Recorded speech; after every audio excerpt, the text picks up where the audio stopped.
It's the blooper reel. We live?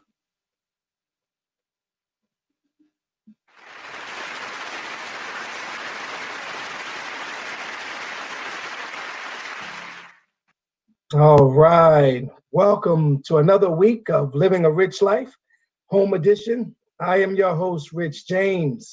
In today's Rich Life recent events, Ruth, and help me out here, Monty, Ruth Bader Ginsburg, Supreme Court Justice, the icon passed away at Ruth Bader Ginsburg.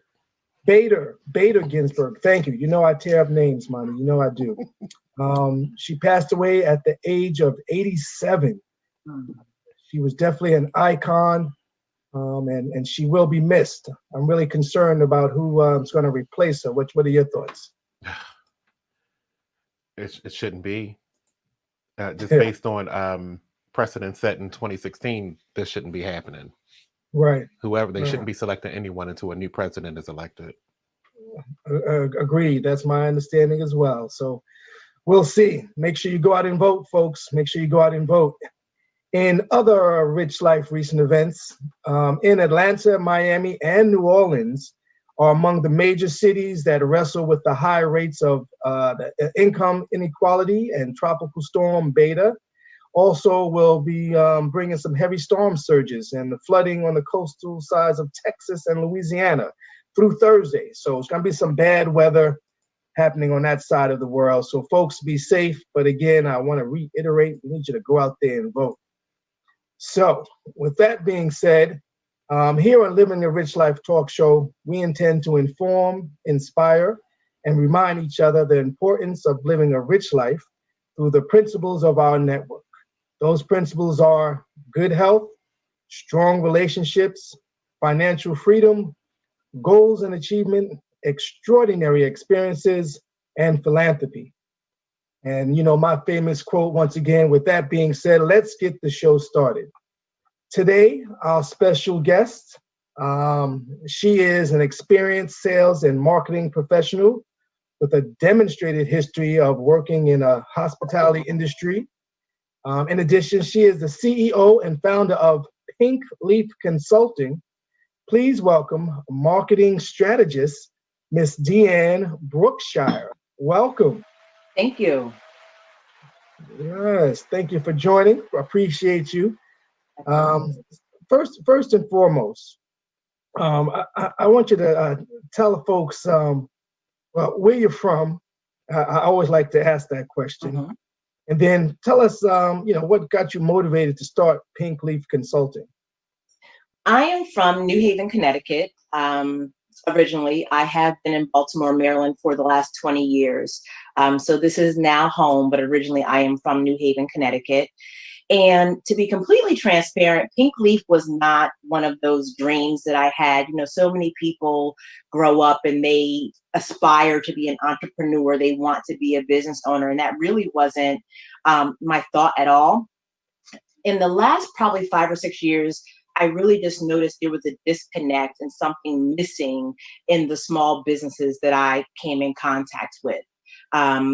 Through vendor relationships, through events, through networking events, people just weren't following up. People weren't asking for the business. People weren't double checking themselves. And it just kind of happened. I coached small businesses offline for about 4 or 5 years, just giving people advice, being an ear, writing professional correspondences for people. And one day I was sitting at a bar with a couple of business owners and everyone had a question for me. Every single person. And I said, you know what? I need to do something with this. So it really just developed from there. But it was kind of by accident. Nice. So how long has Pink Leaf, how long have you been in business now? We are a year and a half old officially. Okay. Yep. Very, very nice. So with that being said, so what are your thoughts on how the industry has shifted during the current economic climate? This is really the first time ever that I've not been able to pivot. Pivot has been the word that everyone has been throwing around, or originally, we just didn't know what to do. You couldn't turn left, you couldn't turn right, you couldn't leave the house. And so really I think it really forced people to be creative, to think outside the box, and really to say, how can I reach my customers? Because, we were all forced to be inside. Mhm. Facts. One of the things that I like to think about is productivity versus being busy, right? Two separate things in my mind. So how do you balance the line between productivity and just being busy? Any words of wisdom for our viewers on how to be more productive at this time? Absolutely, because if you think about being busy, busy just means doing things. Mhm. Oh, I had a busy day. What did you get accomplished? Oh, I've got so much to do. What do you have to do? So being busy is just being busy is just a state of having things to do. While productivity, you are always working towards the goal. So when you set out your day, I'm going to call 5 clients today. Doing those action items, that is you being productive. Mhm. You pick up the phone and then you watch a little bit of Netflix and then you go make a bag of popcorn and then you come back and you sit, you still did a lot of things, but those things didn't get you any closer to any goal you had set. And that for me is a true difference between productivity and busy. Like I could be busy moving these books all around my office and they still went from one pile of 10 books to a pile of 10 books over here.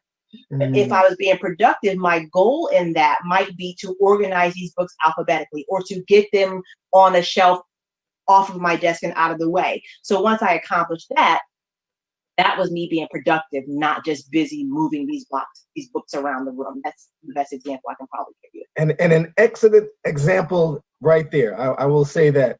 Again, I think folks sometimes don't really comprehend that, right? Busy versus being productive. Mhm. And someone that works with small businesses, you probably see some of that a lot. Every Um, day. every day, every Every day. day. Okay. Every day. Tell us about one of the best experiences you've had while assisting a small business during COVID that is inspiring to you to be better in what you already do. To be completely honest with you, I would have to say I sat on a happy hour probably, gosh, for about 12 weeks. We have a happy hour on Wednesdays from 6 to 7 now. And through that, I was able to give 10 small business owners free coaching sessions, 30 minutes of free coaching, and really just position myself to be in a situation week over week where I Mhm. could hear what the struggles were, where I could hear what people, needed, where I could hear at real talk, where businesses are just talking amongst themselves. So honestly, for me, that has been probably one of the most invaluable experiences because it's allowed me to touch so many different people and help them and really help my business in seeing what people need. Always good to know what people need. Always Absolutely. good to know. I think that's Absolutely. the driving factor when it comes to a lot of things, knowing what they need, understanding that. Um, Now, I believe I read somewhere. So, in terms of the average number of times for a customer to really get a message, how did you come to realize that it takes an average of about 12 times for a customer to see your product or service promotion to make a choice to make a purchase or whatever that is? Some advice? Can you follow up on that? Sure. So it's not me, it's definitely statistics. Mhm. But basically the way that it works is first you have to build awareness. So let's just say, I don't even know if you need something, you don't know you need it yet. And a commercial for these running shoes come on, you don't plan on going for a run. And as time goes on, you keep seeing these running shoes and maybe well, maybe I will go on a hike. Or, my old shoes really are, from a couple of years ago. And so as that message gets into your subconscious, you now become aware of it where maybe you weren't aware of it before. And it's actually 7 to 12 is what they say. I use 10 to 12 because, it's an average, but just building that awareness and getting it into your subconscious so that you know that it exists. A prime example is, have you ever gotten a new car, right? and you Mhm. never see this car. Like I have a Volkswagen and I never saw this, but I love my CC. Oh, she's so sexy. And I never ever, and then I get my Volkswagen CC and I see them everywhere. It's not that they weren't on the road already. It's just that I was not aware or thinking about a Volkswagen at all. So it's very similar to that. Wow, that is a perfect example. That is a perfect example. Mhm. So again, folks that are watching, I'm speaking with a marketing strategist, Deanne Brookshire, CEO and founder of Pink Leaf Consulting. We were just talking about in terms of marketing strategy. I don't want to call it a strategy, but really when a customer actually takes some time to make a choice to make a purchase. And the example of a car is right on point. I mean, because I've had cars in my life, and it's kind of like I've never seen that car. I got a new car on my radar now. Mhm. Thank goodness it's a popular one if you can afford it, but I don't see as many. But I do see some on the road now. You're Thank more goodness. conscious of it. Yeah, yeah. So Mhm. being conscious and being aware, Mhm. that's interesting. Let's take from that. Let's take what are some of the services that you offer at Pink Leaf Consulting? Well, our signature service is the Pink Leaf Elevate Your Business coaching package, where we work with small businesses on their branding or rebranding, because we do work with budding, what we call budding and blossoming businesses. So branding and rebranding, sales training, and then marketing training. So those are the three main areas that we work on. But we do realize too that a lot of our customers need help with mind drama. They imposter syndrome, they're fearful and all of that, so we address a lot of mind drama as well. And then a lot of our customers come to us with areas of need in being organized. That is probably the number one thing outside of I need to find clients. They just don't know what to do, what they should be doing, what they should be working on, when they should be planning for goals, what they should be working towards. I have a lot of people who give things away and don't know why they're giving them away, not understanding that that is a marketing strategy, just always knowing what you want that end result to be. So just, yeah, branding, sales, marketing, organization, and, handling mind drama. Interesting. I'm learning. I'm taking notes, by the way. Okay. I'm taking notes. We're going to give folks just enough to keep them intrigued and to keep them inspired. And hopefully the goal is that they reach out to Pink Leaf Consulting and get some of that knowledge that you have. I do know I can use some as I continue to move forward. Question for you. So there was a question. There is a question. What is your process like when you need to boost to believe in yourself when doing work for Pink Leaf Consulting versus the giant corporations you might have been a part of in the past? So what is your process like? Honestly, it's really no different for me, because the integrity that I had as an employee, I have that same integrity as a business owner. I am faithful over whatever God gives me, right? So when that is what it was, I gave 150% there, and it's the same thing here. Really just knowing how much, asking myself, how much can I control? And I start there with everything that I do. So whatever is out of my control, I'm not worrying about it. There's nothing I can do about that. So I really just take a look at what I need to do, what's in my control, and work backwards from there. So really in everything that I do, I look at the end goal and work backwards and figure out what I need to do to make it happen. And really it's like you have to make it happen or you don't. There's no in between. Right. That makes sense. It sounds almost like I'm familiar with the project management. You start, Yes. you got a go live date, and then you kind of work your way backwards in terms of what you need to do. Excuse me. I'm fighting something, and it's not COVID. Okay. Well, I'm on camera, so we're okay if it was. Very good. Question. So what kind of potential client, we talked about your main package, but what kind of potential client look forward to discussing on their first discovery call to work with you? So what kind of potential client look forward to? Really the discovery call is for us to discover who you are in business, what your offer is. We want to discover what your strengths and your areas of opportunity. We don't call them weaknesses, we call them areas of opportunity. So we want to discuss in uncover what those things are, we talk about goals. What are your 3 top short-term goals for your business? Because in looking at short-term goals, we can then give you tools that you can use right now, things that you can implement that can begin to make a difference in your business immediately. And yeah, so it's much like this conversation that we're having now, like 2 friends, me just learning about your business and really asking those questions that uncover what your needs are so that I can then turn around and tell you how we can help you. So I think the choice of words are very interesting.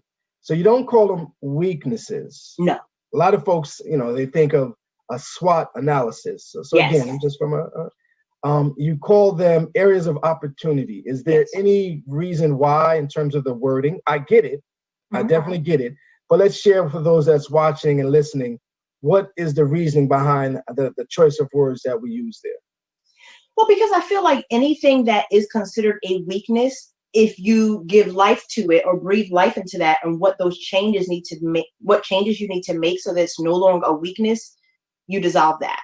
So, maybe I'm not organized, but I can hire a coach to get me organized. That's no longer a weakness. Maybe I don't have experience in, XYZ, but I can learn that and it's no longer a weakness. I feel like when you call something a weakness, it's a negative connotation and people automatically, oh, I'm not good at that. No, that's not where we go with that. We said, this is an area of opportunity. What can I do to make myself better in that area? Yeah, I agree. The choice of words, whether the glass is half full or half empty. One of And those you know what I say to that, Rich? What do you say? When someone asks me if the glass is half empty or half full, I say I sold it. I sold the glass. Okay. Okay. I'm processing that. You sold the glass. Okay. I sold it. I don't care if it's full or empty. What good is it doing to me if it's still here? I need to sell this thing. I know that's right. Can you walk us through a day in the life of Deanne Brookshire and tell us what observing you at work would be like? What would that be like? Very structured. I am someone, as you can probably tell from our correspondence, Yeah. I am someone that likes to plan my day. I don't fly by the seat of my pants ever, because I realize that there's so many things in life that I cannot control. And I really feel like if I plan the things that I can control, that leaves me less stressed out or less worried when things do come up, because now the things that I have to get done, I've planned for those. So I have a very structured day. I usually get up about 6:15 in the morning. I do yoga in the mornings. I have a morning cup of French vanilla coffee from my Keurig. I usually spend some quiet time in the morning after yoga. So whether it's me reading a book or catching up on something that, I've saved on demand. And I go right into my workday right around 8 a.m. Depending on what day of the week it is, each of my days are themed. So I do something different on every single day, and it's the same way every single week, because we know, how when you make things a habit, that becomes, your thing. Right. So really, yeah, I work from 8 to 10 on Pink Leaf. I do have a part-time job where I work 10 to 2, and at 2:30 p.m., Pink Leaf Consulting picks right back up, and I go back into, whatever else I have on my to-do list. I am a wife and a mother, and so, around 4 or 5 o'clock, we usually will start dinner for my family. And then after about 6 or 7, I'm done for the day, and it's just family time and, whatever else I have to get done. Very simple. Right. Yeah. And it sounds structured. Are you a Virgo by any chance? I am a Capricorn. Oh, okay. My mother's a Capricorn. What does that mean? My mother's a Capricorn. So She must be a great woman. Yes, she is a phenomenal woman. That she is. So you mentioned book, right? So what's your favorite book or movie that you absolutely can't get bored with, and why? It's really funny that my favorite movie of all time is Coming to America. Oh my goodness. Donations. And no specific reason why, except that I think Coming to America gives you a little bit of everything. You know, there's humor, there's some serious parts. You get to see, you know, how things work in other cultures. I really can't pinpoint it, but I've probably seen Coming to America over 100 times. Yes, that's my movie also. Okay, good to know. That's my movie also. It's an excellent movie. Eddie Murphy. Yeah. That's hilarious. So once again, folks that are just watching, just tuning in, we are talking with Deanne Brookshire, the founder and CEO of Pink Leaf Consulting. Small business, large businesses. She is someone that you definitely want to talk to. Tell them, how can they get a hold of you? Let's share that. I don't think I asked that question. Let's make sure folks know how they can get a hold of you. Sure. I am on Instagram and Facebook as Pink Leaf Consulting. Our website is pinkleafconsulting.com, and my email is Deanne, DEANNE, at pinkleafconsulting.com.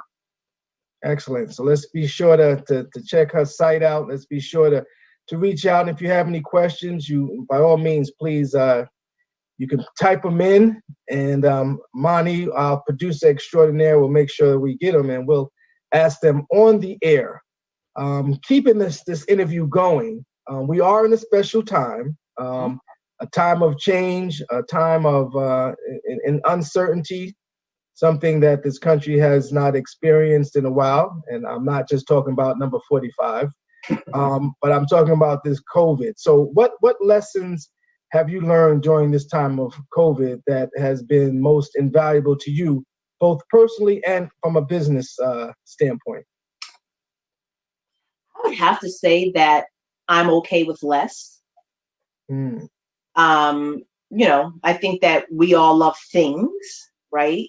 And COVID has really showed me that I really need a lot less than I thought pre-COVID. It also has truly afforded me the time to work on growing my business, which was a desire. You know, I was working full time prior to this, and so really working part time on Pink Leaf. And it really has afforded me a lot of time to think, a lot of time to plan, and really just get ready for business. So as much of a negative as the pandemic is and has been, for me, business-wise, it has been a positive in helping me grow. Yeah, okay. Interesting. I think this is definitely the time for planning. Yes. It did allow us, the world, to slow down. Some things that, to be quite honest, I think we needed. I know I needed.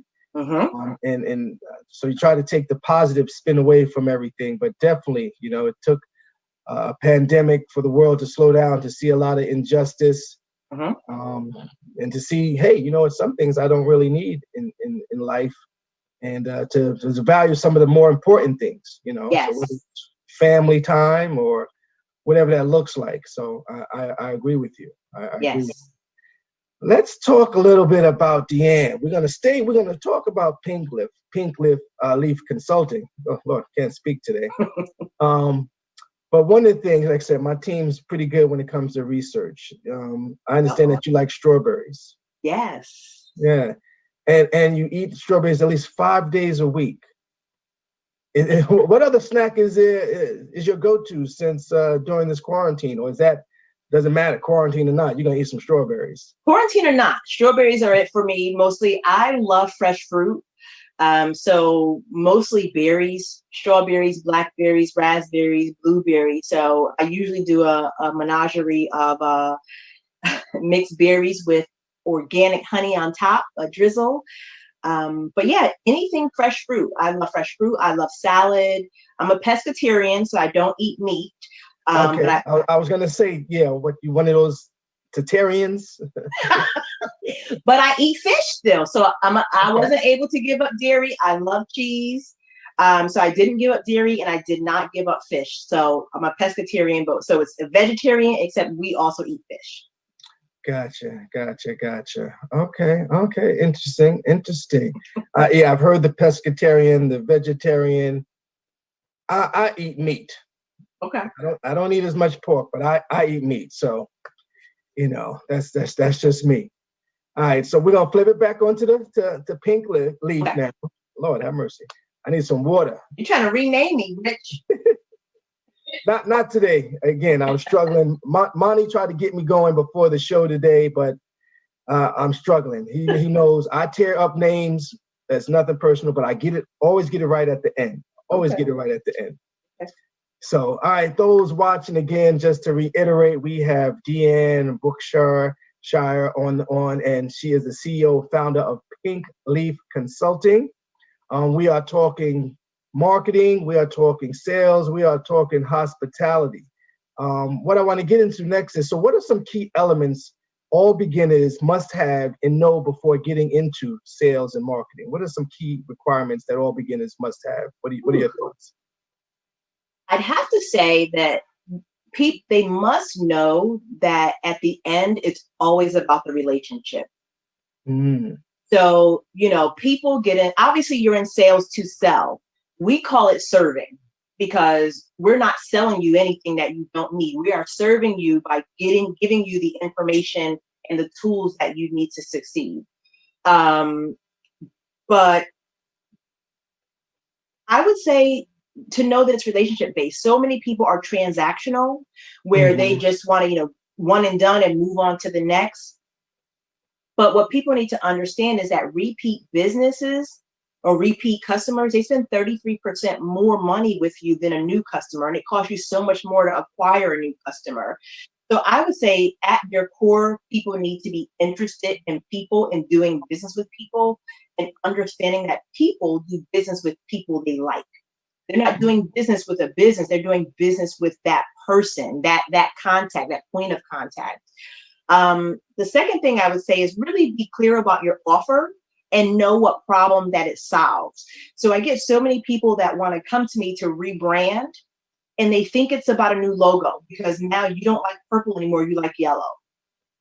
Rebranding or branding in general is really about you as a business, who you serve, how you make people feel, what you stand for. So just being really clear about your business model and what you want to accomplish with that business, I would say. Makes sense. And the words that I like when you said relationship, right? Because again, one of the mottos or one of the principles of living a rich life is strong relationships. Yeah. I learned all 6, Rich. I was ready for you. Yeah. Oh, that's what I like to hear. That's what I like to hear. Yeah, like I said, I got a good team. So we did our research on you as well as your company. So I see. We kind of and speaking of which, let's talk about this mind drama, right? I think that's a term that you've used, and it kind of goes back to folks and how they execute their goals. So how do you clear yourself from mind drama is first question. And do you find yourself following your methods and techniques that you share with your clients? For me, if I'm ever in a space where I'm experiencing mind drama, I give myself a hard reality check and ask myself, what is this really about? And that's the very same thing that I ask my clients when we have this conversation, because a lot of times it's fear. It's fear of success, fear of failure, fear of, you're just fearful for whatever reason. Maybe it's something you never did before. And so really just asking, okay, what is this really about? If I am fearful, what am I fearful of? And so many times people are afraid, if they host something, no one's going to come. If they sell something, no one's going to buy. If they, and it's like, so what? If that happens, consider it you practicing to improve for when people do buy. Take a look at that and measure it and see why it didn't work and remix it and do it again. And it's funny that you asked that because yes, I actually chuckle every single time I hear myself telling a customer something that I then have to implement for myself. So I would have to say it happens all the time. All the time. All right, right. I think it's a very, again, the mind drama. So first, I like the term. I love the term. I'm pretty much a laid back individual. So whether, like you said, whether you have 2 folks or 200 folks living a rich life, we're going to have a good time anyway. That's right. Yeah, right. And anything else that you need to adjust, whatever your goal is, then you make it happen, you do so. So I've had my share of mind drama, but I tend to just keep it moving, So that's interesting. That's interesting. So that's all part of keeping you grounded, though, too, right? Would you say that's kind of keeps Absolutely. you grounded, and gives you some level of peace each day, so to speak? Yeah, and I think it's really about the foundation. So, like, if you have a business and you don't have a strong foundation, anything can shake you. Mm-hmm. It's like, so what the groundwork that we do is we help businesses build foundations, lifelines for themselves. And when you do that, and you're able to then look at situations for what they are instead of for the mind drama that they are. Mind drama is just you going back and forth with yourself. Like, and I was a victim of that, and I didn't even know it. When I first moved here, I had started in a wedding planning company because I was a director of catering in my former life. Mm-hmm. And I did it for a couple of years. And then I'm like, I wanted to host events. And I'm like, well, I don't know enough people. I haven't been in Baltimore long enough. I'll just wait until I, expand my network. It's like, why? Whether people know who you are or not, if this is something you've been called to do it. Or what I should have done, it was my responsibility then to create visibility for myself so that people know who I am. And then I could have moved into doing those events. But I let the fact that at that time I didn't really know anyone in Baltimore keep me from doing some of the things that I wanted to do. So that was mind drama for me. Gotcha. And I think that's very interesting for folks to hear. So hopefully they'll listen to that message. Mind drama is the term, and you heard it here first. Pink Leaf Consulting.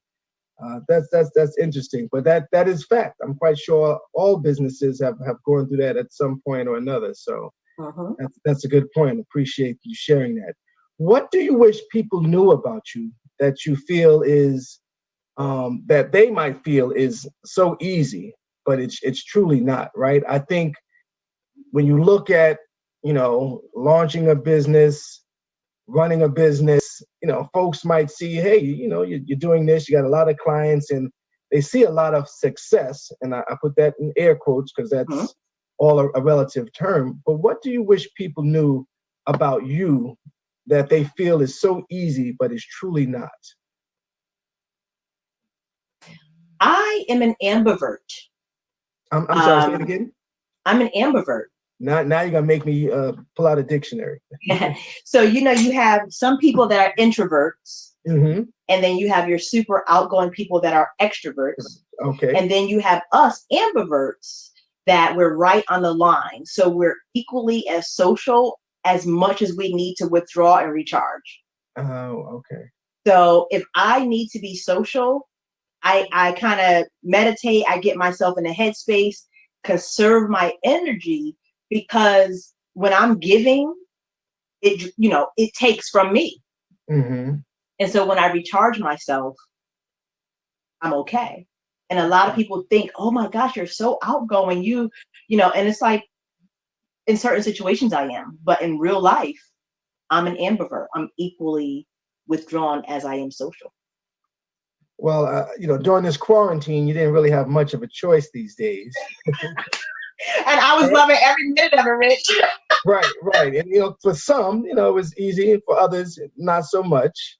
What did you do to just keep yourself grounded, and at some level of peace each day? How did you handle that? Meditation, yoga, really reading. I've been using this time to do a lot of market research. I'm a sponge. I love to learn. So really just a lot of reading, yoga, and meditating is really the things that I've done during this time to ground myself and kind of keep myself balanced. Okay.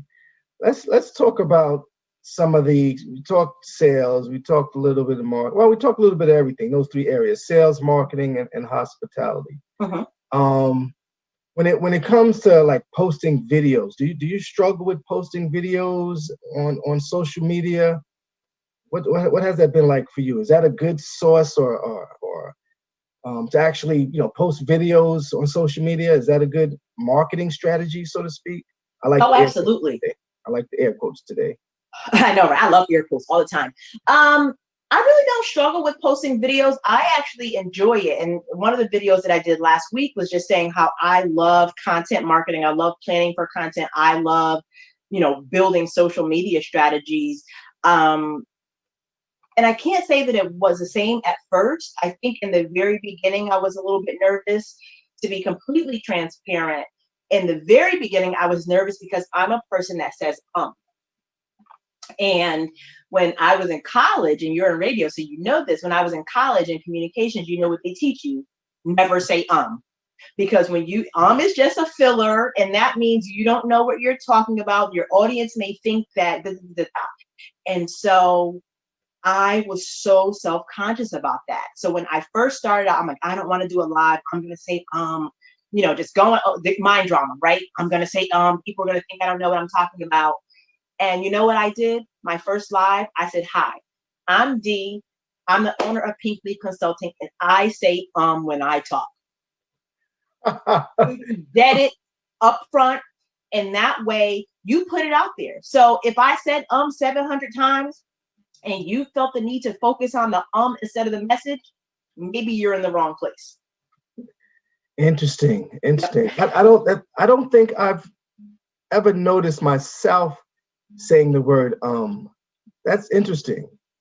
I think I say it as much anymore because I'm so conscious of it, and over the years I've trained myself, but I would have to say I'm probably a ummer.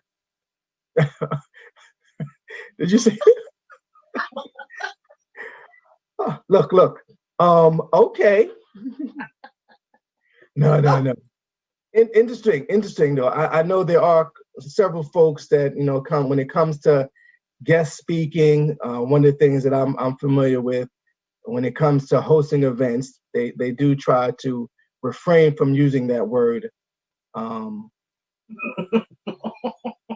You get it? You caught it. All right. Question for you. So, what legacy would you like to leave behind with all your life's work and experiences? Wow.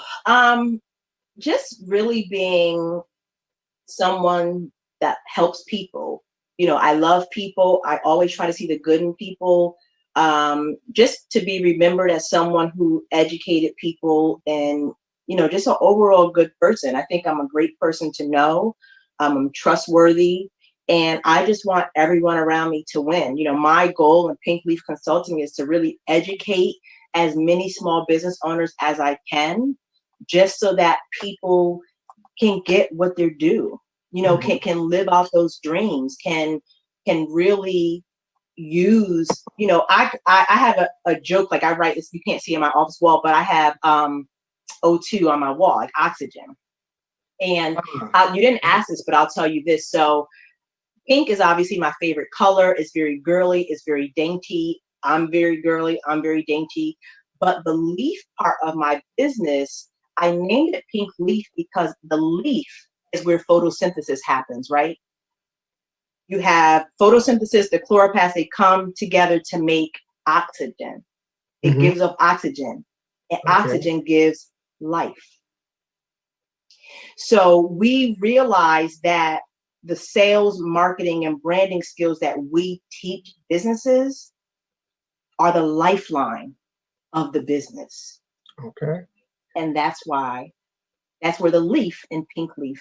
And I was going to ask you, so you jumped in front of me. I was going to ask you, how'd you came up with the name Pink Leaf and exactly the story behind it. So that's well, and the funny thing is, the story behind it is I have a product-based business. I have a body line of shea butter, body scrubs, body oils, beard balms, all of those things. Okay. And so I launched my product-based business first because I was new in the market too. So what I wanted people to, this is me branding myself.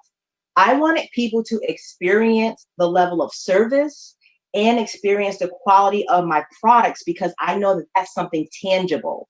That's something that people can touch, feel, use, and associate with my brand. And so we were very strategic in launching Pink Leaf products 3 years ago. a year and a half before Pink Leaf Consulting, because that way we could get our name into people's homes and they would have experienced us in a positive way. So when Pink Leaf Consulting came, they would already recognize the brand and the level of service. Nice. Mm-hmm. So once again, Deanne Brookshire, Pink Leaf Consulting, a marketing strategist. I want to thank you for spending your time with us today. Is there any other information you want to share, knowledge? And again, just please quickly tell us where they can find you and contact you. I would just say, do it scared. That is one of the things. I have so many people come to me. They're afraid of this. They're afraid of that. They haven't started because they're waiting for something to be perfect. I'm still working on it. And meanwhile, they have 25 notebooks in their office with their entire plan that they haven't looked at. So do it scared. Ask for the help that you need. Build a strong foundation and never take your eye off of your North Star. And I can be reached on Facebook and Instagram at Pink Leaf Consulting or at my website at pinkleafconsulting.com. Sweet. Deanne, again, I want to thank you for joining Living a Rich Life talk show here on BeExposedRadio.com. I appreciate your time. And I want to take a quick time to say, hey, I want you to continue to be inspired to live a rich life. Thanks for joining. Talk to you soon. Have a great day. All right, thanks. All right. Well, we're going to keep the show rolling. Our feature, we have a featured guest.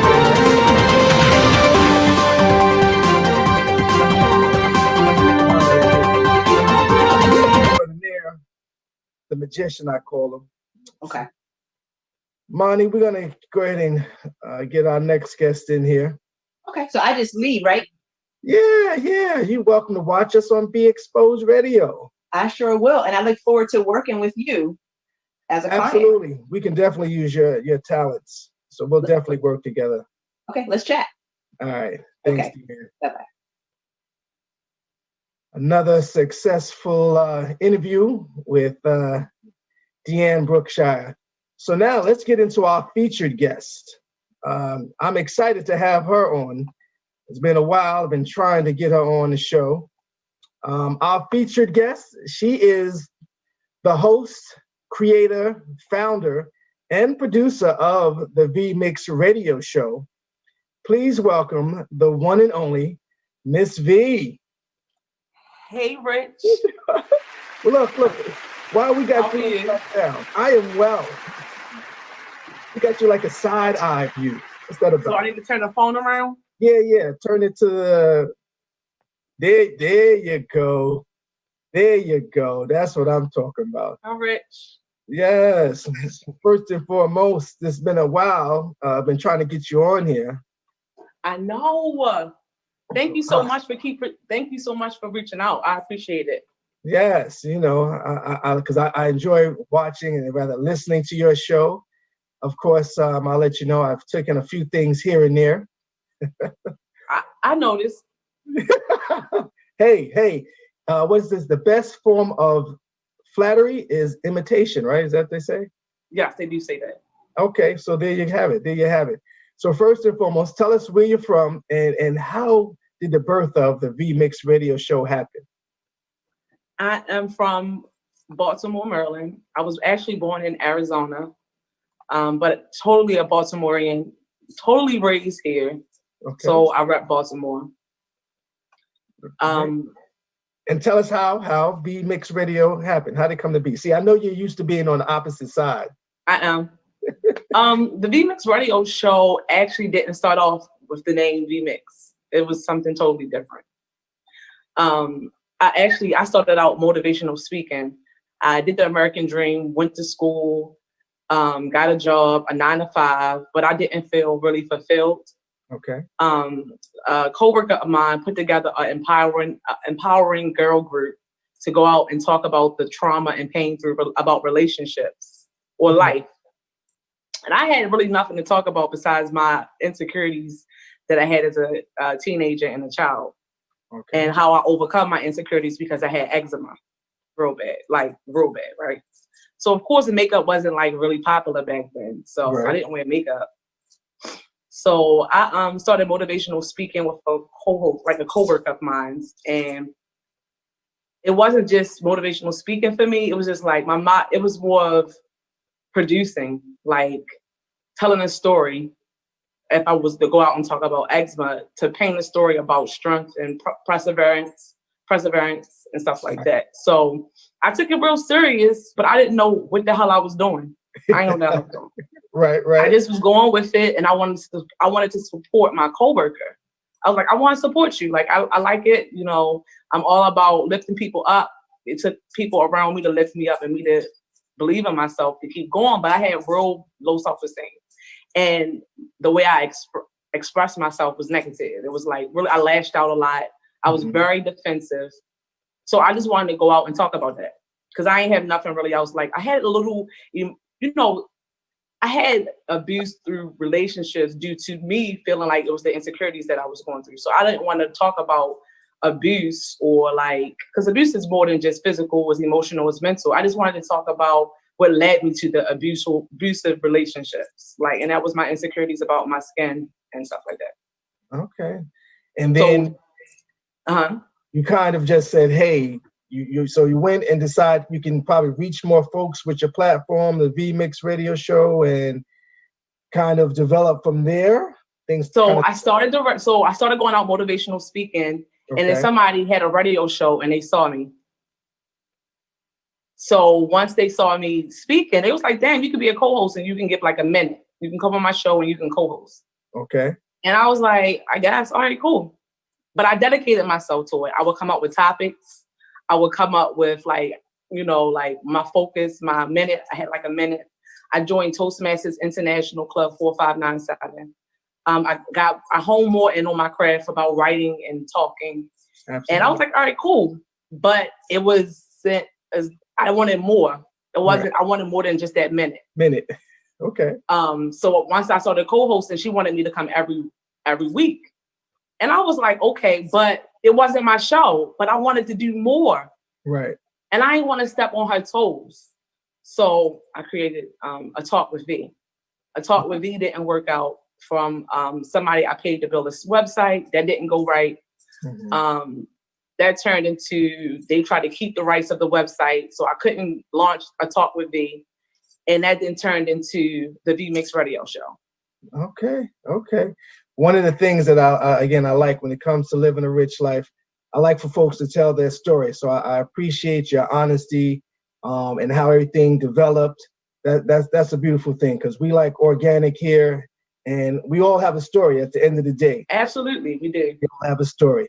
Now, you mentioned topics. So do you have a favorite topic of discussion on your show? That, you know, I think I'm similar to you. I do like to talk about their trials and tribulations, but I like to talk about people's like what they use to get through. Like my go-to conversation, question is pretty much like, what do you listen to keep you motivated? Like I like music. I feel like music is healing. So that's always my go-to question. What's your playlist? What you're listening to? I had 3 playlists that I curated with the artists that have been to the VMix radio show. So I'm all about music. I love music. I feel like it's healing. I feel like I'm not into the versus battles because I just feel like they all give something. Right. They all give something to me. I'm not for the comparisons, you know. Right. I think that's probably more entertainment, like, hey, but at the end of the day, I think a conscious mind understands that both individuals contributed when it comes to music, right? So let's take a page. Let's talk about that, because one of the things I do like about your show, and what I've seen in my engagement with you, you have definitely endorsed and supported several artists. I know you like to showcase Baltimore talent. So what is your greatest inspiration behind your mission to showcase Baltimore talent? The underdog. I feel like we're so talented. Baltimore is a melting pot of superpowers, of superheroes. I feel like Baltimore have a lot of underdogs here. And I feel like the reason I highlight DMV music is because they freaking awesome. They talented. It's like underground, undiscovered, untapped. It's not tapped into. And then once you take the time to actually tap into it, that's definitely the reason why I curated the mixtapes. The V Mixtape Volume 3 is coming up very soon. Sonny Crowell will be on part 3. Carlotta. So it's just, I take the time because these are great artists. Not only are they great artists, they are great people.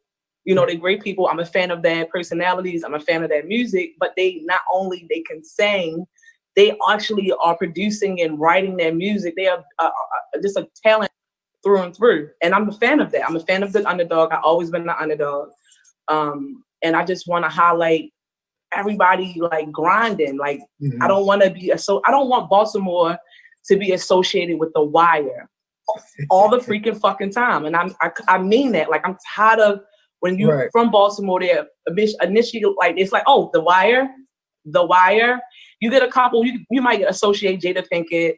You get the couple people that made it, but not the people that's still here holding it down, that's moving and shaking, that's creating opportunities. Like, and that's why I want to highlight the music and the talent and the entrepreneurship here.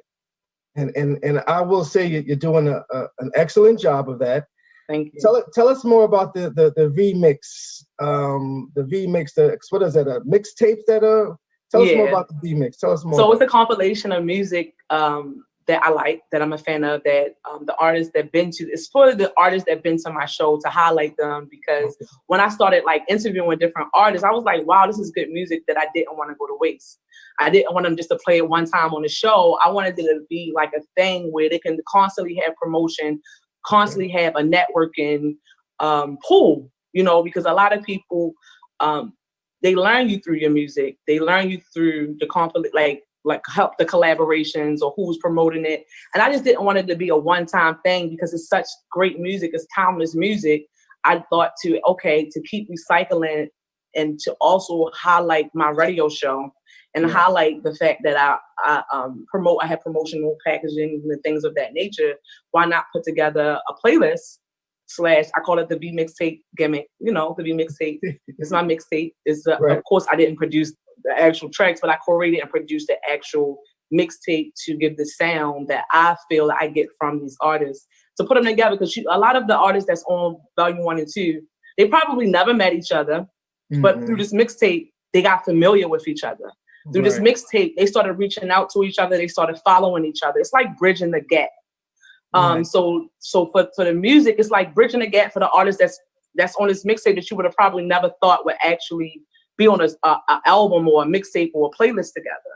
And I wanted something to bridge the gap, to promote myself. I feel like it was like a good trinket from the V Mix radio show because I encountered so much talent. Why not highlight that I'm a great producer and a curator and a creator my damn self? So, but I only can do that with great guests. You know what I'm saying? Right. Absolutely. A few of those guests have been on Living a Rich Life. So yes, Carlotta, Sonny, TT the artist. Yes, all phenomenal individuals. All phenomenal individuals. So and again, I love your energy. I'm big on energy. And I love it. Every time I see you, it's always love. So I appreciate that as well. So you just keep on shining, Queen. You keep on shining. Thank you. So I know you recently celebrated the 50th year anniversary for your show. Congratulations on that. Thank you. How did you celebrate that milestone? I had a birthday around the same time as the anniversary. So I just family, friends, everybody that supported me. I just really enjoyed it. Took the time to reflect, to see how far I have came. Again, like I said, when I first started it, I didn't know what the fuck I was doing. Can I cuss? I didn't know what the freak I was doing. It's too late now. I just wanted to, I don't know. I don't know. I think it's definitely most from the Most High. It was definitely driven to inspire, of course, to let people know they have a voice, so I just wanted to celebrate with the people who supported me, with my family, with my friends, and just take the time to reflect and be grateful, because people that I like when I started it, people ain't know what I was doing, and I didn't either. And to still be going forward with it, and to still be able to inspire. And I'm nice to people have no idea. I'm like freaking out. It's so cool to see how far I came. So I just wanted to reflect and just party and celebrate I put together like a little small photo shoot for it and my birthday. And I just, chilled and just was grateful. I'm just grateful for everybody who believed in me, even when I didn't know what the fuck I was doing. If that makes sense. Right. No, that makes sense. When I first got started, again, I'm roughly a year and a half. My Monty, I call him my Monty, the magicians, because he does all the producing here at Be Exposed Radio. He's phenomenal. I call him the magician because he makes things happen. But I remember the assistant producer, Nate, when I first, folks were pushing me. So that is definitely important. I'm still in infancy stage as far as I'm concerned. But, like I said, I'm not big in reinventing the wheel. So I take a look at some folks that's doing some phenomenal things. And then I kind of cultivate that into what living a rich life it means to me. So you're definitely an inspiration for me. So I thank you for that. First and foremost. Absolutely. So let's talk about those early stages. What was the best news you received in the early stages of your show? And kind of let us know that you kind of said, hey, I'm on the right path with this thing, this whole V-Mix. What was some of the information, the early stages of the show, the best news? I was a year in. Okay. And flustered, frustrated. Just say roller coaster, because I still was grateful, still was having a good time, still meeting great people, right? Mm-hmm. But I had an opportunity, and I actually did interview Kiara Sheard. Okay. BET nominated gospel singer. Mm-hmm. And that was through a word of mouth. I didn't have a website. I didn't have an EPK. I didn't have a press release. I didn't have a logo. No logo, nothing. I had maybe a slogan, my personality, and two supporters. She said two and supporters. I got the call from my brother. I called my brother, and it was like, well, we really need to. I got the call like, oh, hey, are you interested in working with Kiara Sheard? Am I saying her name right? Yeah, I believe that's how it. But you're asking the wrong person. You don't know what I'm talking about? Yeah, no, I know the Clark sisters. The Clark sisters. No, I know what you're talking about. I will tear up a name though. I tear names up. That And might be the radio pronunciation thing. sometimes, because I get excited and I talk fast. I will fuck a pronunciation up. Okay. See, Monty, I'm not the only one. I think it's a radio thing. I would tell if I'm talking and I'm going, I'll be like, ugh. All right, so I get the call that I have an opportunity to work with gospel nominated singer, BET, I want to say Grammy too. Her mother and her aunt is the Clark sisters. Mm-hmm. And I get the call. They like, hey, would you be interested? She's launching a clothing line, and she needs some media. Mind you, I probably got like 500 followers. I have no logo, no EPK. I probably maybe had a couple gigs. I did interview a lot of people, but I still was like, on paper, not prepared. Okay. Right. Which in my mind, I thought I was so prepared. Okay. Right. So I get the call and I go in the house with one of my girlfriends. And she like, Pavin. I said, I just got this call to work with Kiara Sheard. I don't even know who the fuck she is. She like, you don't know who the fuck Kiara Sheard is? She said, bitch, you need to go and get familiar. Like, you better get familiar, okay? Facts. So I go and get familiar, and I'm like, damn. Okay, let me get prepared. I start calling everybody, bro, I need the logo. Aunt Lisa, can you help me with this? Mm-hmm. I call everybody I can think to put together a media package, a logo. I think I rushed and put together my website, which was lucky because I still was a far advanced when it came to writing certain contracts out, writing certain things out that I needed. I had already paid for my website. So it was easy for me to rush, but it really wasn't because I had no kind of lane, but I had a lane. Right. I had nothing ready, but I knew then that was the most high. And I knew then that I was on the right track because it was a word of mouth. I interviewed a few people, shout out to Quasi, High Class. He's actually on volume 3 of Get Familiar mixtape. He's on the single Raisin. I love that song. But it was him. He told Kiara Sheard, I'm lying. He told a poet, another poet, she dope as fuck. I haven't interviewed this particular queen yet. I want to interview her. I forgot off the top. But they plugged it in, and I I learned through that following social media is bigger than social media. Mm-hmm. It's just, I learned through word of mouth is way more powerful. way more powerful, and Absolutely. purpose is way more powerful than following a check, following a trend. It's just you gotta believe in yourself, even when you don't know what the fuck you're doing. Yeah, that's facts. And the key is making sure no one else doesn't know what you're doing, right? You just keep it moving. You keep it moving. I mean, I literally got into this whole radio thing. As a result, folks was like, yo, you should be doing something like, interviewing folks, and you should be on the stage. And I actually got an opportunity to host Sing It Baltimore, and hopefully I get you to come out there one day. And I'm coming.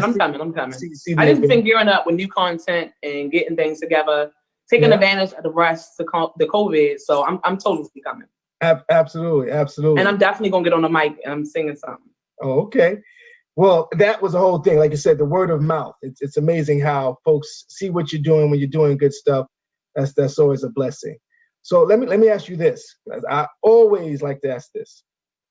Are there any topics off limit on your show? I think slander. Like Okay. I don't like the mess. Okay. I don't like messy, controversial. I like controversy because I talk shit. Right. But I don't like negative. Like I talk shit on some truth. I talk shit on facts. I talk shit on moving facts. forward and stop being freaking haters, right? Right. But facts. I don't like the messy, gotta gossip lane. Like, Gotcha. If you're gonna I might speak on check you something, and gotta throw a shot. Like, you really want this? I see you. I might gotta do that every now and again, so people can know I'm from the hood. But I don't like the messy. I don't like the drama. I don't like the competing and comparison talk. I feel like when you fly, you fly. Right. I don't want the mess. Yes, Did okay. I answer that question? That does. That makes sense. Just if you're gonna speak on something, let it be actual and factual. And sometimes the truth hurts, right? Sometimes. So I'm still into controversy. I'm just into truth and chilling. Like I'm very simple. Truth causes controversy sometimes, right? Would you agree? Yes, but I'd rather put myself out there in that lane or perspective than messy, negative, gossip, drama, bullshit, Absolutely. catty. I'm not competing. I don't want to beef with no other woman in radio. Like all the competing. Like, I don't want no mess. I don't even mess. Because at the end of the day, we can all win. We can all win. Yes. We can all win. So again, for those that are just tuning in and watching, this is Rich James, and we are interviewing Miss V from the V Mix Radio Show. Phenomenal show. If you haven't seen it, be sure to check it out. And tell us when do you air? Give us that information. You can watch me. I do live audio for now. I'm about to launch exactly a third place where you can hear me. You can get new shows and interviews. I'm not gonna tell you just yet. Okay, but I'm launching on another platform. But my platform, I record on Wednesdays, and usually I'll drop my show the following week or that weekend, that Saturday, 11 a.m. to 12, if I'm lucky. But I'm new to the editing game, and it's taking me longer to get because I'm not good at everything, but I do feel like you got to know what's up. So right now, I'm a one-woman team. I got a lot of help. I got a good production team and content creators that I have just started working with this past month. So you can definitely listen to me on my website, and it's usually Wednesdays that I drop. And your website again? Wednesdays and Saturdays. Wednesdays and Saturdays. Content, yes. Okay. I usually record and drop it on Wednesdays the week following or that Saturday. If you're lucky, it's that Saturday. Okay. But it's on the vmix.com. The vmix, 1x.com. I'm on Spotify. You can catch me on Spotify. It's vmix podcast, vmix Radio Show podcast. I'm on there. I'm on YouTube. But I am launching on another platform. It is app accessible. Right now, I am the vmix .com accessible, YouTube, Spotify, Google Play, and Spreaker. I'm working on iTunes, but a lot of people I know do Spotify and Google Play, but I'm about to launch also on iTunes for the people who have already paying that fee. But right now I record Wednesdays and Saturdays. Okay, good deal. So make sure you tune in, watch, listen to all the good stuff. And again, Volume 3, the V Mix. So let's keep it going. So has a guest ever surprised you with their answers on the show? And can you tell us about that moment, or what was your reaction? Because I sometimes get surprised by some, and I'm pretty smooth, I like to think. But folks that know me, in a good way or a bad way, or anyway. Either way, it could be. We'll take it positive. I guess has surprised you with their answer. I think I said this before on like 2 or 3 other interviews I was on. George Gambino. Okay. He was on Volume 2 of the V Mix, and he's an artist. He's a rapper. I was at the time very big on having conversations about politics, and the platform I was on, which was WFBR AM radio, the following day is very big on politics. And I was like, usually that was my go-to questions for majority of the artists. I feel like you get a kind of a glimpse in people's mindset when you kind of know who they voting for, what you think about politics, right? And I just thought he was, the whole interview was great. I thought he was, no offense, Gambino, no offense. I just didn't think he was going to be articulate. I didn't think that he was going to know what was current events, or know, like he just was, he carried this conversation on well. He answered the questions well. He was focused. He just surprised me with the knowledge, and he was well versed because he's a rapper. He's not hip hop. He's a rapper. He's Turk music. Gotcha. Okay? He's definitely Turk music. He's got a few cuts for the ladies that I like, because again, he's on Volume Mixtape Volume 2. Okay. I think he's like one of the last few cuts at the bottom, but he surprised me because he was very articulate. He was fun. He was funny. He's an attractive guy, and I wasn't expecting him to really thoroughly be involved and engaged with these political conversations and answers. Gotcha. And he killed it. He surprised me. Shout out to George Gambino. Okay. How do you view the world of radio talk shows in general now versus before COVID? Do you see a difference? So let me preface that with saying, I think one thing is we now have more lanes in terms of delivering a show. Be Exposed Radio has been around for a while, but again, being able to stream on so many different platforms, that's a great thing, right? But now during COVID, I feel like we're in competition with some of the major networks, because they're now streaming online. Does that make sense? You got Absolutely. CNN, ABC. Absolutely. Everybody else now is they entering into our world. What are your thoughts on that? What's your view? I think it goes back, if y'all following me, right, to talk about the underdog. Okay. And I think COVID has equalized playing field level. It cleared the path for the righteous, the chosen, the ones with the purpose, right?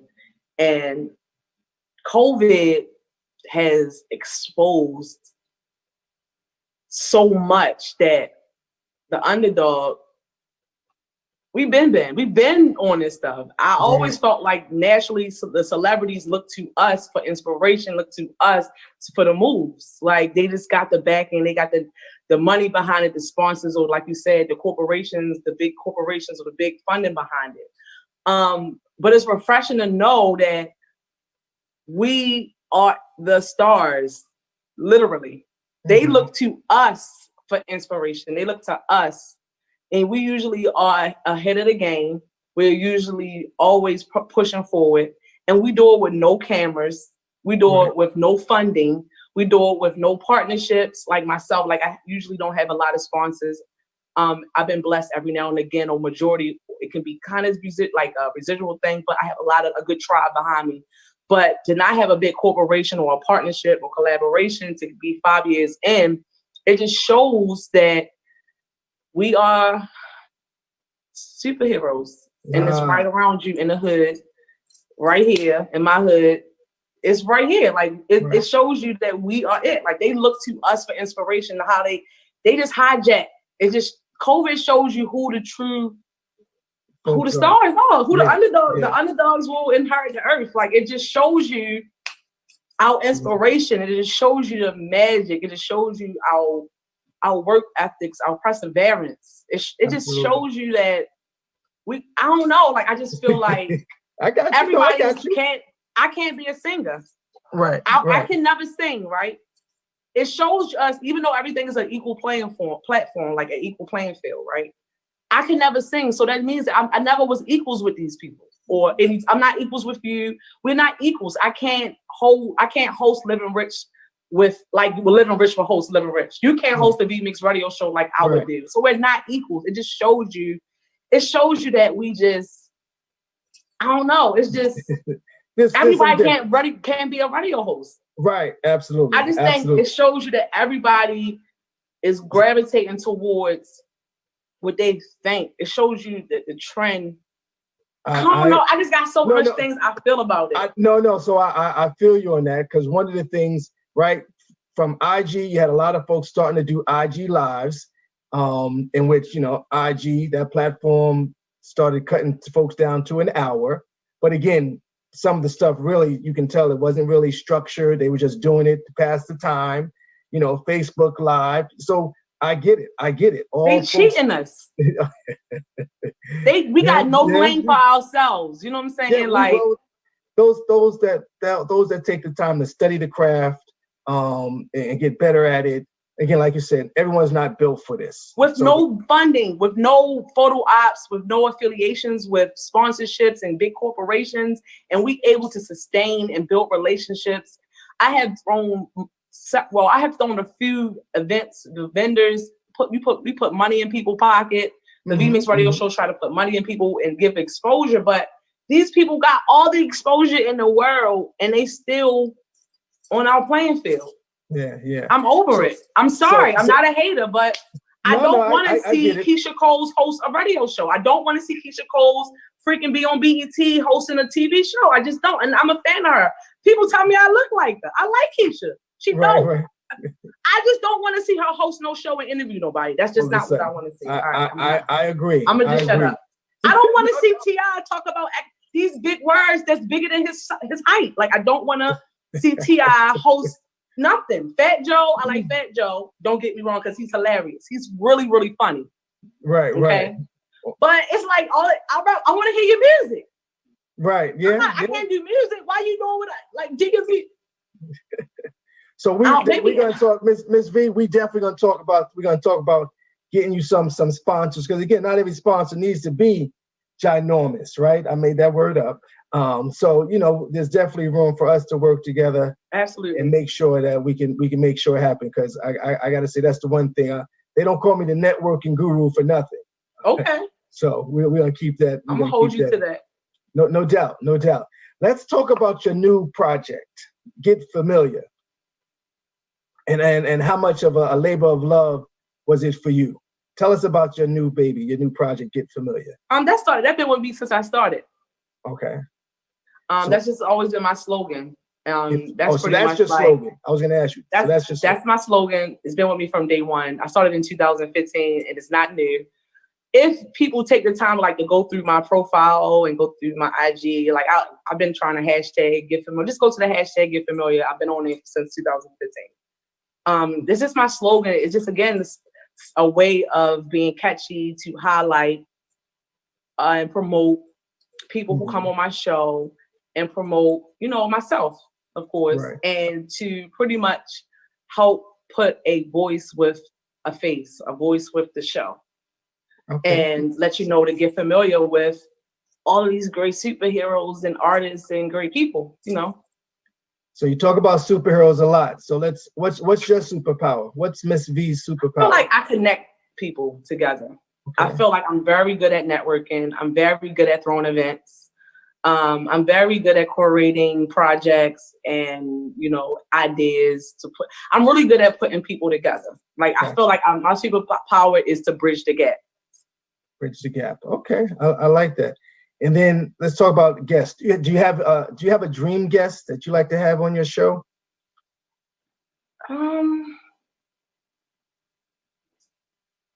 Outside of the Baltimore talents, no, right? So we know that, right? I'm a firm believer that I think there's a lot of hidden talent in Baltimore, and again, having folks exposed using your platform. But do you have any dream guests? It sounds, it seems like you might have thought about it. Yes. Kathy Hughes. Okay. Angie Martinez. Must be And Baltimore's own Egypt. Okay. And Maya Angelou. Oh, okay. So those would have been your dreams. Okay. Yeah. Okay. Some of those are still possible. I feel so too, right? Right. Some of those are definitely possible. Like I said, they don't call me the networking guru for nothing. Yeah. They don't call me. So tell me about in terms of folks that encourage you, who has encouraged you the most in your life and support you now? Because right, I think I heard you mention family and friends as you celebrated your 5th. But who you think, who's your number one fan? That I love to death. Say it again. Your number one fan or supporter. Let's say that. You still here? Yeah, I'm still here. What you got going on over there? Dang, I don't know. No? I would think the inspiration that I get from my family is the women are very unapologetic, very successful, and they just very unapologetic. Mm-hmm. And they have a good blend of femininity and masculinity, if it makes sense. So I'm processing that. I'm processing that. To me, it gave me strength. It gave me courage. So the women in my family are strong and courageous. So to me, that really inspired me to live out myself, just be myself unapologetic. So I think that helps work with the VMix. It helps work with my relationships.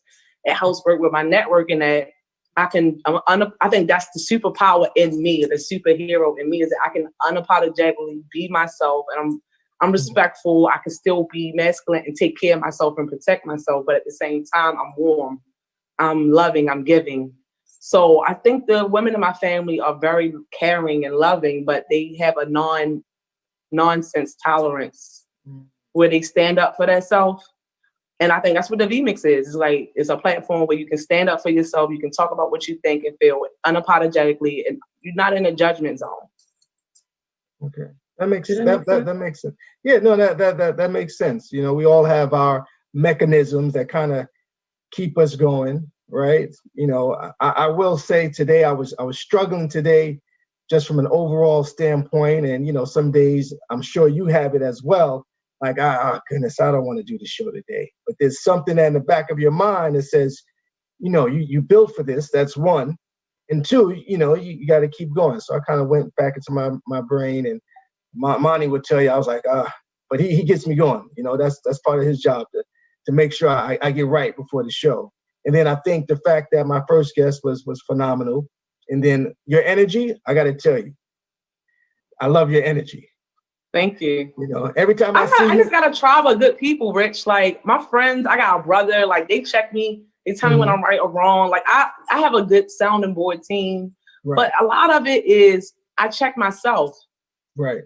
Yeah. That's the big thing. You got to be able to check yourself first and foremost. That's and I like cute. space so I can keep my mind together. So, but I keep going, and I don't be feeling like doing it, but I love it. I love people. Mm-hmm. Sometimes folks are, how does that compare to from a personal space, right? That's one of the things you can challenge with that. Some folks can't understand that, being in the entertainment industry, being in radio, folks, they're gonna know you, right? Most folks gravitate to you. Again, I've been out, I've seen that. How does that compare to from a personal standpoint, and how do you balance the two? I guess that's where I'm getting. How do you balance personal and work, family and friends? VMix radio show, networking, connecting people, helping folks build their brand. How do you balance that? I take care of myself, self-love, Mhm. a lot of self-love. A lot of self-love. Even when I mess up, I'm like, it's okay, it's okay, it's all right. I'm Right. beating up on myself. I'm not in a rush. I'm not competing. I'm not rushing. I'm not comparing. I'm focused. I have a vision. I'm gonna stick to that. And I space. Mhm. I get my space. Like I live alone. I get my space. I'm very spiritual. You know That's what? the game. I'm gonna go I'm out on a very- limb and I'm gonna go out on a limb and say this. You sound like a female Rich James. Yeah, I'm very spiritual, but I love my mental space. Okay. I love the laugh. Anything that I know can make me feel good. Music, writing, research, just some, I like to go out. I like my family too. I still like to spend time with my family and my niece, my nephew, my brother. But my family is, like I said, I got a full of women that'll get you together. I don't know. I like music. I like Right. music. I like to laugh. I'm very funny. Okay. I'll be the judge of that. So whatever to enhance what I like to do, I focus on that. Gotcha. I'm not rushing. I'm not competing. I feel like I always been me, Right. Okay. with or without the VMix. I had to balance. This was my life. So if you take away VMix, I was Right. kind of popular a little bit. So I still had to take time to Mhm. chill. So this isn't why I do it. I don't need social media. I'm still VMix. Right. Right. Yeah. I don't want to come off cocky, y'all. No. So yeah, you mentioned that you love music. What song I did do. you immediately fall in love with after one of your guests shared or performed on your show? Everything on that play, everything on all three of the playlists that I'm about to put out. Yeah. Like when Okay. I just like it. When is that dropping again? It's gonna be in October. In October? Okay. Yeah. So I want to be sure that I check that out. What October. song got me? And I was like, this is something good. A lot of them came through with good music. Velly came through with good music. They just Mhm. It's hard, right? all the artists have been on my show. Okay. All right. I don't know, like No, I can take it. I can take it. I want to ask you again. We can go on and on and on and on because I'm definitely enjoying this conversation. One of the things that I always like to ask my guests is what does living a rich life mean to you? just being happy, peaceful, content, family, friends, healthy food, healthy mindset, positivity, just a tribe of people on the same accord. Whatever I lack, they pack. Whatever they I like pack, that. I like just good people, good food, good fun, Gotcha. good love, of course. Right. Absolutely. Um, Absolutely. just successful mindset of like-minded individuals. I like a party. I can throw a good party, Rich. I throw a good party. Like Okay. just successful, like-minded. I just want A win-win. I want that 90s feel again where everything just was a good time. Fashion was it. Being yourself and having your own swag and individuality just was it. Like Right. I just want everybody to do their thing and have their own sound, like own blueprint. Like Right. I want everybody to have their own sound. You know. Absolutely. I don't did I go off the topic? No. No, I'm listening. But no, that is if all those things are living a rich life to you, then you've hit the nail on the head. It's not about money. It's not about money. Exactly. Because it's just about, think about it. Currency technically didn't come into play until after 1492, right? So what was they doing to have a rich life and have a whole bunch of copper and gold? You feel me? What was you see what I'm saying? Like they was boarding. It was a barter system, right? It was a barter system of like-minded, talented, creating entrepreneurs. Yep. Living a rich life without the currency, like material things. Yeah. It come and go, but life Facts. term, like just partnerships. I mean, like community, family, like it's just everlasting. So Like, let me ask you a question here.